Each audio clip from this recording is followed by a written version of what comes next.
Welcome back, everybody, to another reaction video, and today we're going to dive into some more extra history from the YouTube channel Extra Credits, which is fantastic. A lot of you have been around long enough to have seen me done my series going through the lead up to World War I and how that all got started, and I was really impressed by their attention to detail and the way that they presented the facts in such a way that made it really easy to understand and absorb, while also providing a lot of detailed information. So I thought I'd dive into another one today, and we're going to look at D-Day. And there's a reason why I've chosen this one. I'll be honest, the overwhelming majority of suggestions that I've had for the next extra history series to do has been the one about Bismarck. And I don't mean the ship, I mean the man.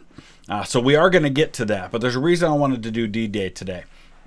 I have an opportunity coming up on Memorial Day, which if you're not part of the U.S., you're not familiar, the end of May is Memorial Day. That's our time where we remember those who have given their lives in the service of their country. And over Memorial Day weekend, at the end of May, I have an opportunity to be a part of a team of about 20 people that are going to be going to Toccoa, Georgia. If you are familiar with Band of Brothers, the fantastic series, my favorite series of all time, Toccoa is where they trained. And there was a mountain that they would run, 3 miles up, 3 miles down. It was called Currahee, which also became the motto of the 506th Parachute Infantry Regiment. Well, Currahee, up on top of the mountain, has a ton of graffiti. I mean, like absurd amounts of graffiti. And so one of my favorite YouTubers, he does History Underground, which is, he actually does similar to what I've been doing with Fredericksburg, which is he visits historic sites and he talks about them. He presents them in a fantastic way. I love his stuff. Well, he organized a group of 20 people to go and clean up at Currahee. So I'm going to be a part of that team that's doing that, and I'm really excited about it. So I wanted to do D-Day just because I'm thinking a lot about the guys from Band of Brothers and the other units that trained at Currahee. I'm going to be making some videos while I'm there, show you guys around the base. I'm also going to be visiting Chattanooga, so we'll look at some of the Civil War battlefields around Chattanooga as well as the Battle of Chickamauga. It's all kind of in that same North Georgia area. So that's all going to be coming up. And as always, if you want to support this channel, there's a number of ways to do that. You can look at those links in the description. There's a fundraiser going on to help raise the funds for me to travel to Europe, where I can make some videos about D-Day, about World War I, about Waterloo. There's a lot of places I want to visit, so you can help with that. You can also join the team on Patreon if you want. And you can also check out my gaming channel, History Guy Gaming, which probably in the next 24 hours, we're going to be passing that channel and subscribers with this one. All right, that's a long enough introduction. Let's dive into D-Day. This is the first episode from Extra History. When the signal is given, the whole circle of avenging nations will hurl themselves upon the foe and batter out the life of the cruelest tyranny which has ever sought to bar the progress of mankind. That signal comes today.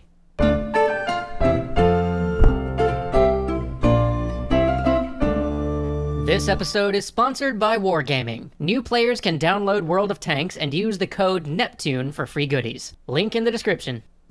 D-Day, June 6th, 1944. Months of effort have been building up to this day. Throughout England, 500,000 men have been gathered at staging areas to strike across the channel as soon as the signal is given. Men from the United States, Britain, Canada, Australia, Belgium, Czechoslovakia, France, Greece, the Netherlands, New Zealand, Norway, and Poland. And let's not forget all of that, okay? A lot of people, when they think of D-Day, they think U.S., Britain, Canada, right? I mean, when we talk about the 5 beaches, we talk about Utah and Omaha Beach. Those were the American landing sites. We talk about Juneau and Gold Beaches, which were the, I think those were the British sites. So I think Juneau Gold and Sword were the British and Canadian sites, but none of that was simply just those nations. Look at all the nations that were involved in the landing at Normandy. We shouldn't forget that this was a very collaborative effort, and these were a lot of nations who had lost their territory to Nazi Germany and to the Italians, and they were going to be a part of getting it back. This was not just America and Britain and Canada coming in to free the world. These were people fighting to get their homes back. So that should not be forgotten. Today, we'll be telling the American story, as best it can be told in a few short minutes, and over the coming weeks, thanks to the generous support of Wargaming, we will tell the story of 3 of the other major players involved. But that story begins with a dinner in Tehran in 1943. For the first time, the leaders of the most powerful Allied nations, the United States, the USSR, and the British Empire, met in one room. For years, Stalin, his nation battered by the Nazi invasion and bearing the brunt of the human cost of the war against Germany, had pressed the Allies to open up a second front to the war by... And not an unreasonable request, right? I mean, Stalin is losing millions of men on the front with Germany. It is not too much for him to ask for us to open up a second front. Now, we were supporting him with supplies in major ways, but it's really only reasonable. For all of Stalin's faults, for all the terrible things we could say about the guy, it was not unreasonable for him to ask for the Allies to open a second front in the West. Let's back up a little bit. Cost of the war against Germany had pressed the Allies to open up a second front to the war by invading France. The British had pushed back, arguing for operations in North Africa, and then an assault on Italy. But now, with the USSR winning on the Eastern Front, the demands from Stalin became harder to deny, and simultaneously, everyone started to think of the post-war settlement. If the Allies won without British and American troops liberating Western Europe, how could they stop the USSR from claiming huge swaths of land, and perhaps even, at least politically, dominating the continent? And so this is a lot like, you know, when a football player starts to turn to run for the touchdown before he's even caught the pass, and he ends up dropping it because of that. But this is the unfortunate reality. We haven't even started really decisively winning the war in Europe yet. I mean, things are starting to turn after the Battle of Kursk. The Soviets started turning the tide and moving into Nazi territory. But the reality was that we had to think in these terms. The enemy of my enemy is my friend, and that's kind of how the Soviets were. But we knew in a post-war world that they weren't going to be our friends. They were going to be fighting for dominance, and that ended up being true. So we had to start thinking in terms of how much influence could be brought to bear. And of course, that all played out after the war. And so an agreement was made out in the deserts of Iran. The Western powers would open up a second front by invading France in May of 1944. Plans were drawn up. An amphibious operation of this size had never been tried. Men and material would have to be drawn back from around the world. New technologies would have to be invented. Engineering feats previously only discussed in conference rooms would have to be put to the test under wartime conditions. This was not as simple as just sending a bunch of troops and getting them there. Think of the logistics involved with this. Think of the supplies that were going to be needed. Think of the food they would need. Think of the ammunition. Think of the ability to move things, the ability to even get them up to the beach. Think of all of the planning that had to go on and all the secrecy that was involved. I mean, we can't even begin to wrap our minds around all of the work, all of the man hours, all of the intelligence, all of the counterintelligence, all of the behind-the-scenes stuff that went on to make this happen. For the thousands of men who landed on the beaches or who dropped behind enemy lines that day, there were probably 10, 20, 30 or more men for each one of them, behind the scenes, men and women, who made that possible by the work that they did behind the scenes. But the first decision that had to be made was where to land. There were 2 possible targets: Calais, the closest point in Europe to England, or Normandy, one of the farthest on the Channel coast. Calais was the sane, sensible place to land, but it had 2 notable disadvantages. First, terrain in which you could easily get bogged down, and second, the fact that it was the sane, sensible place to land. Reviewing the battle plan, Eisenhower and Montgomery were in agreement. They wanted the element of surprise, with the possibility of being able to rush off the beaches. So Eisenhower was chosen to be the supreme Allied commander over all forces in Europe.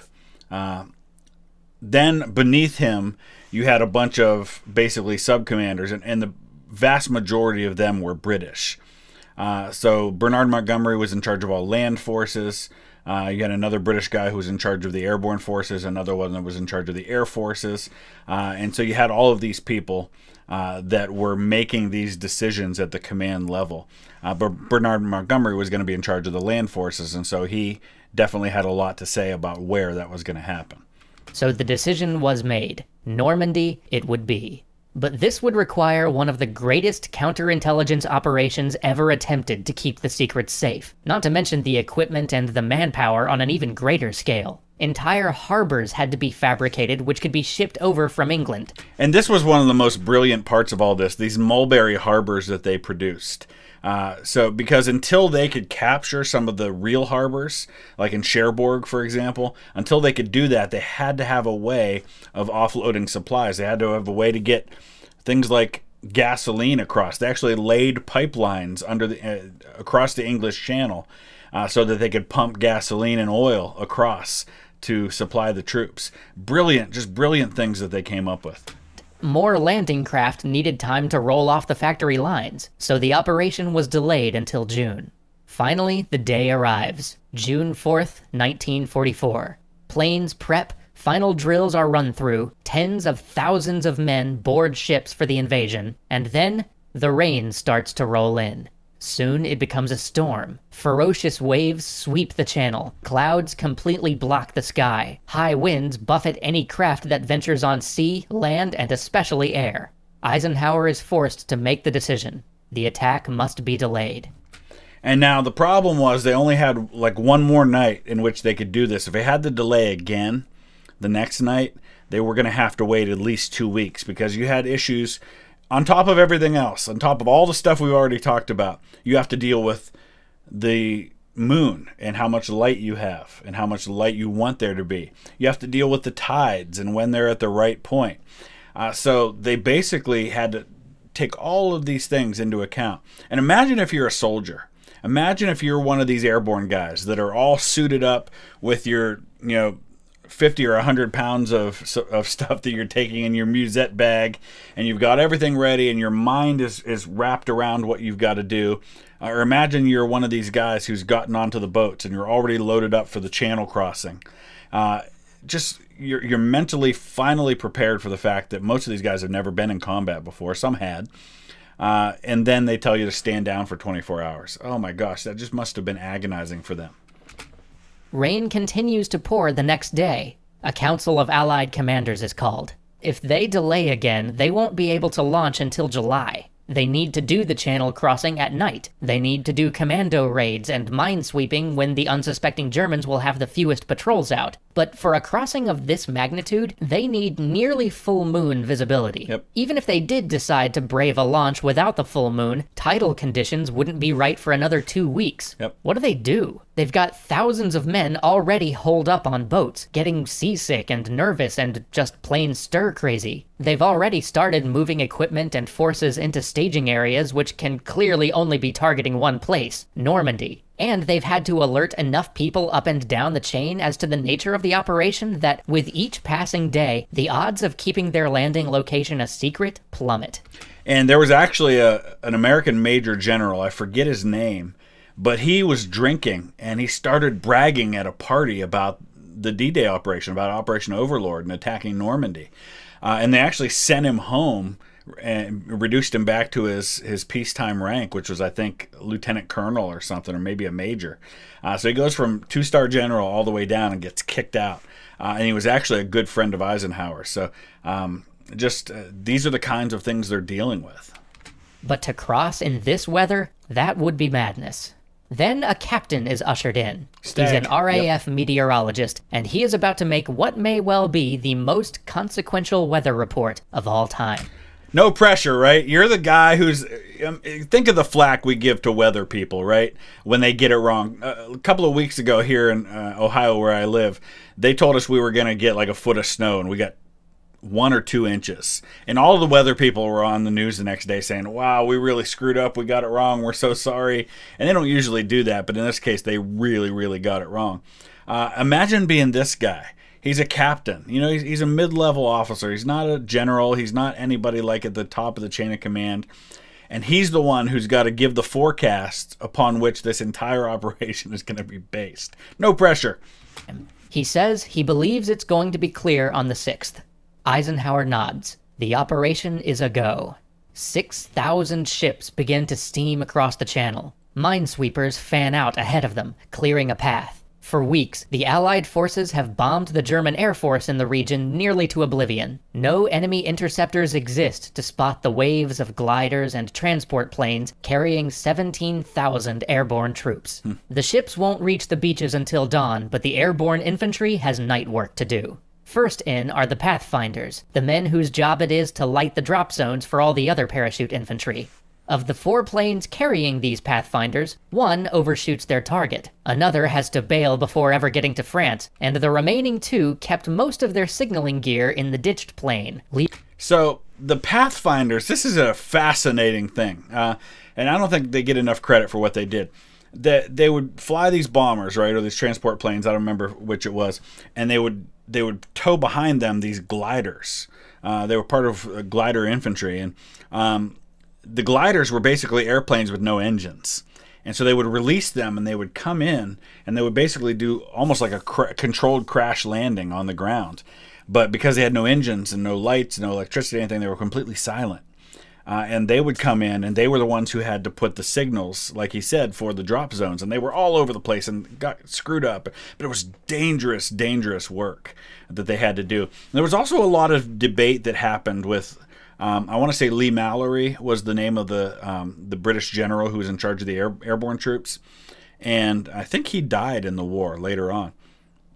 But Lee Mallory was pushing for the airborne troops to be dropped further behind enemy lines, where it would be a little safer for them, because he was worried about the casualties they would take. There were some estimates that were saying they could lose 70% of the airborne, but the ground forces needed them to be close enough to the front lines, to the beaches, to where they could affect the outcome. And they also had to secure these areas where, when they did get ashore on the beaches, where they could connect to the beaches. So it ended up that they chose the closer areas, and thankfully the airborne lost far fewer than they were expecting that they would. Leaving them desperately trying to signal the paratroopers by waving flashlights at the passing airplanes. The paratrooper drop goes even worse. Scattered by enemy anti-aircraft fire and blinded by low clouds, paratroopers jump from altitudes that are either too high, leaving them drifting slowly, unable to do anything but watch as enemy guns spit shrapnel up at them, or too low, breaking bones on landing as their parachutes don't have enough time to slow their fall. They're scattered all over, many of them landing miles from their drop zones, some landing in marshes or rivers, others being slaughtered as they drop right into the middle of the enemy. It was a harrowing and confusing night of chaotic firefights and desperate small unit actions. But the more veteran of the American airborne troops, groups like the Screaming Eagles and the 505th, managed to pull together to capture crucial road junctions, communication points, and bridges, and even destroyed some of the artillery batteries that would imperil the landing at Normandy. And one of those was the one that's famously shown in Band of Brothers, where a dozen or so men from Easy Company of the 506th disabled the German, I think, 105s at Brecourt Manor. A brilliant maneuver where these 12 guys take on like 50 or more Germans and knock out this battery. And this is one of the reasons why the landing at Utah Beach was nearly flawless, and there were very few casualties compared to what was suffered at Omaha Beach, in part because of the success of that mission.